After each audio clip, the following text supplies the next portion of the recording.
Avis vascular centre మన దేశంలోనే the best varicose vein hospital. And Pokiri విషయానికి వస్తే పోకిరి గురించి ఒక 2-3 ప్రశ్నలు ఉన్నాయి సార్. నా మొదటి ప్రశ్న ఏంటంటే, క్లైమాక్స్లో నాజర్ గారు తన కొడుకు ఎవరు రివీల్ చేసి చెప్తారనమాట. ఆడియన్స్కి మనం ఫేస్ చూపించేస్తాం. మహేష్ బాబు గారిని గ్రౌండ్లో ఆ హెలికాప్టర్ షాట్ అక్కడ రివీల్ చేసేస్తాం. ప్రకాష్ రాజుకి తెలియదు, ఎందుకంటే మనకు ఆడియన్కి చూపించాడు కాబట్టి. తర్వాత మళ్ళీ కారు దిగి పరిగెత్తేటప్పుడు కూడా మనం ఫస్ట్ అంతకుముందు షాట్లోనే మహేష్ బాబు పోలీస్ అని చూసుంటాము. పరిగెత్తేటప్పుడు కూడా అదే ఎమోషన్ క్యారీ అయింది. సో మీరు ఎడిటింగ్ చేసేటప్పుడు మీకు ఎలాంటి ఎమోషన్ క్యారీ అయింది ఆ క్లైమాక్స్కి? పోకరి మేము డే 1 పెద్ద హిట్ అవుతుంది అనుకున్నాం సార్.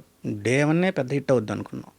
పోకరికి ఏంటంటే రిలీజ్ తర్వాత ఆ బెగ్గర్ కామెడీ తీసేద్దామని రిలీజ్కి ముందు ప్రొజెక్షన్లు వేసినప్పుడు, ప్రివ్యూలు వేసినప్పుడు సినిమా అంతా బాగుంది, బ్రహ్మానందం గారు బెగ్గర్ కామెడీ అడ్డుతుంది సినిమాకి అని పెద్ద డిస్కషన్ పెట్టారు. తీసేద్దామని ఆలీ బెగ్గర్ కామెడీ తీసేద్దాం. అవునవును. దానికి నేను స్ట్రాంగ్గా అబ్జెక్ట్ చేశాడు డైరెక్టర్ గారికి. పూజ అన్నారు ఫోన్ చేసి, సార్ తీసేద్దాం అంటున్నారు వెంకటేష్, తీసేద్దామా అని. లేదు సార్ ఉంచండి సార్, మరీ లేకపోతే మరీ హెవీ ఫీలింగ్ వస్తుంది, కామెడీ టోన్ డౌన్ చేస్తుంది సినిమా అని. కాబట్టి అది ఉంచండి అని చెప్పి ఉంచాం. అంతేగాని పోకిరికి పెద్ద మాకేమీ డిస్కషన్సే అవ్వలేదండి సార్. డే 1 నుంచి సూపర్ హిట్ అనుకున్నాం మేము సినిమా. ఎందుకు సార్ పోకిరి మాత్రమే ఎందుకు అంత స్పెషల్ మీ దృష్టిలో? అంటే 75 సంవత్సరాల సినిమా రికార్డును అప్పుడు బద్దలు కొట్టిన సినిమా. యాక్చువల్గా చెప్పాలంటే పోకిరి, ఇడియట్ కొంచెం ప్యారల్గా దగ్గర ఉన్న సినిమాలండి. దాంట్లో పోకిరిలో, దీంట్లో ఇడియట్లో కూడా హీరో వచ్చి ఇది ఇతను ఇన్ఫార్మర్, దీంట్లో పోలీస్ ఆఫీసర్. కొంచెం క్యారెక్టరైజేషన్ అలాగే రెండు సినిమా కటింగ్ ప్యాటర్న్లు రెండు సినిమాకి ఒకలా ఉంటాయి. ఇడియట్ టు పోకిరి, అమ్మా నాన్న తమిళ మిగతా సినిమాలు వేరేగా ఉంటాయి. హీరో తెలిసి చేస్తూ ఉంటాడు.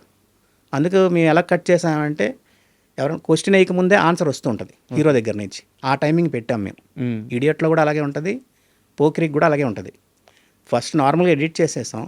హీరో ఏంటంటే తెలిసి చేస్తున్నాడు సినిమాలో. సార్ అతను ఇలా అడిగితే ఇలా మాట్లాడడానికి ప్రిపేర్ అయి ఉంటాడు అన్నిటికీ. తెలిసి చేస్తున్నాడు కాబట్టి ఎక్కడ ల్యాగ్ ఉండదు. హీరో క్వశ్చన్ వేయకముందు ఆన్సర్ వస్తుంటుంది. ఓకే, ఆ ఫాస్ట్నెస్ అక్కడ నుంచి తీసుకున్నాం. నువ్వు నాకు నచ్చావంటే నాకు కూడా అంటాడు అక్కడ హీరో. గ్యాప్ ఇడు, అది ఇంకా అతనికి కాలేటట్టు ఉంటుంది. ఆ టైమింగ్ పట్టుకున్నాం మేము పోకిరికి కానీ ఇడియట్కి కానీ అలా. Super sir. అయితే ఆంధ్ర వాళ్ళ విషయానికి వచ్చేలేకే సినిమా అయిపోయింది, పూరి జగన్నాథ్ గారు రష్ చూసుకున్నారు, మీతో మాట్లాడారు, కానీ ఆ సినిమాని ఎట్టి పరిస్థితుల్లో బతికించుకోవాలని చాలా తాపత్రయపడ్డారంట ఆయన. ఏం లేదండి, మా ఆంధ్ర వాళ్ళ నాకు పర్సనల్గా నచ్చలేదు. నేను చెప్పాను ఆయనకి, అండర్ ప్రొడక్షన్లోనే చెప్పా, నాకు నచ్చలేదు అంటే ఎందుకు అని అన్నాడు. యంగ్ క్యారెక్టర్ బాగుంది సార్, ఆ ఓల్డ్ క్యారెక్టర్ చాలా చిన్న అబ్బాయిలా ఉన్నాడండి ఎన్టీఆర్. ఆ యంగ్ క్యారెక్టర్ని, ఏజ్డ్ క్యారెక్టర్ని చూడలేకపోతున్నామండి, డైజెస్ట్ చేసుకోలేకపోతున్నాం. ఆ గెటప్ కానీ అది కొంచెం మిస్ఫైర్ అవుద్దేమో అని అనుకున్నాం. దానివల్ల ఆడిందా దానివల్ల ఆడలేదా నాకు తెలియదు కానీ, బట్ మేమైతే అంత ఆయన సినిమాల్లో గ్రేట్ ఫిల్మ్ కాదనేది నా పర్సనల్ ఒపీనియన్. అది చెప్పాం, ఫ్రాంక్గా చెప్పాం. అలా ఇవన్నీ చెప్తామండి. ఆయన ఏం పాజిటివ్గా తీసుకున్నారు. ఎక్కడ అయ్యో ఇలాగన్నాడు వెంకటేష్ అని ఎప్పుడు ఆయన ఏం ఫీల్ అవ్వలేదు. సార్ ఇండస్ట్రీలో మీ దాకా వచ్చిందో లేదో నాకు తెలియదు, కానీ నా దాకా వచ్చింది కాబట్టి అడుగుతున్నాను.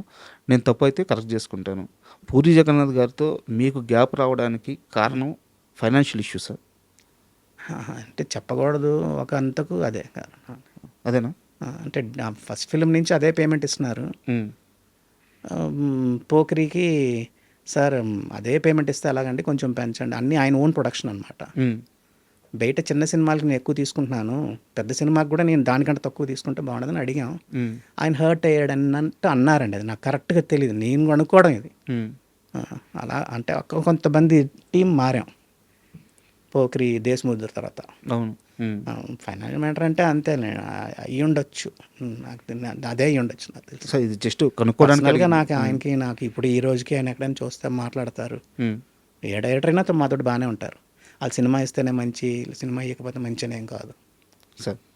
అయితే మీరు పోకిరి సినిమాకి ఎడిటర్ కాబట్టి ఈ మధ్యకాలంలో పూరి జగన్నాథ్ గారు మాట్లాడుతూ పోకిరిలాగా లేదు అంటున్నారు. పోకిరిలో ఏముందని చెప్పి నేను 2 సార్లు సినిమా చేసుకొని చూశాను, నాకేం కొత్తగా అనిపించలేదు, నేను తీసే సినిమాలు బాగానే తీస్తున్నాను, ఎందుకు ఆడట్లేదో తెలియట్లేదు అని ఒక స్టేట్మెంట్ ఇచ్చారు ఆయన.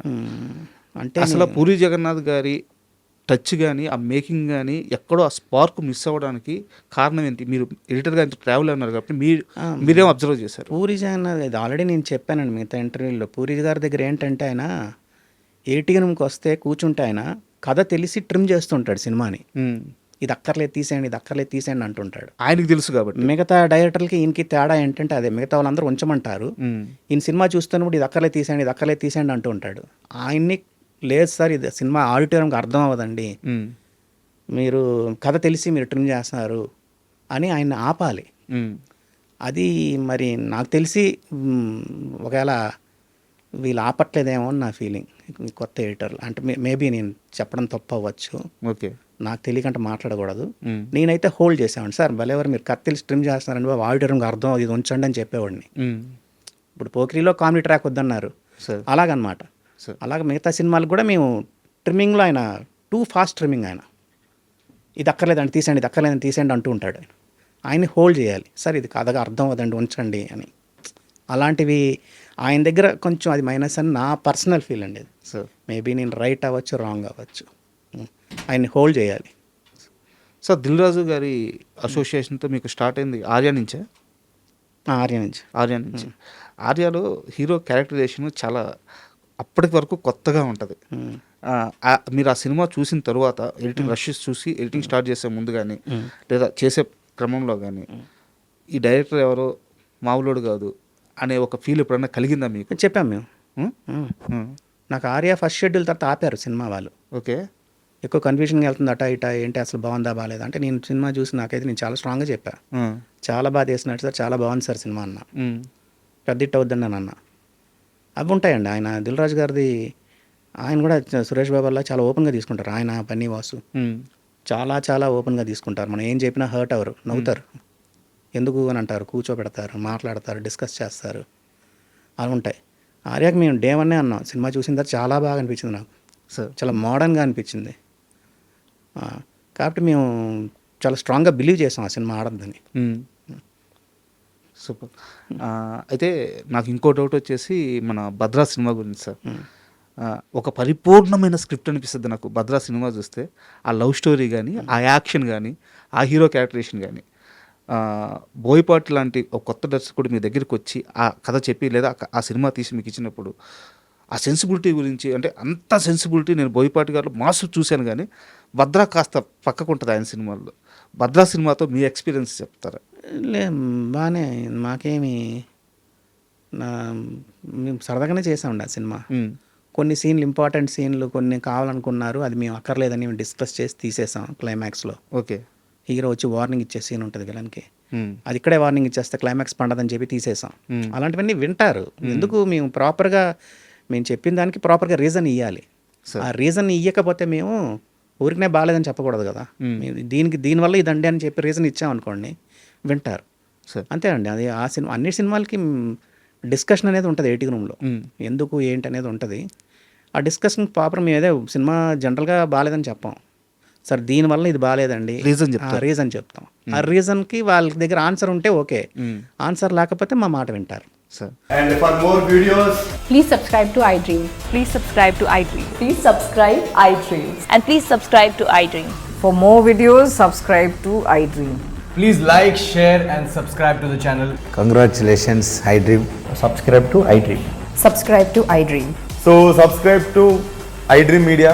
iDream की iDream team अंदर की huge congratulations. Please subscribe iDream Media. Please subscribe to iDream.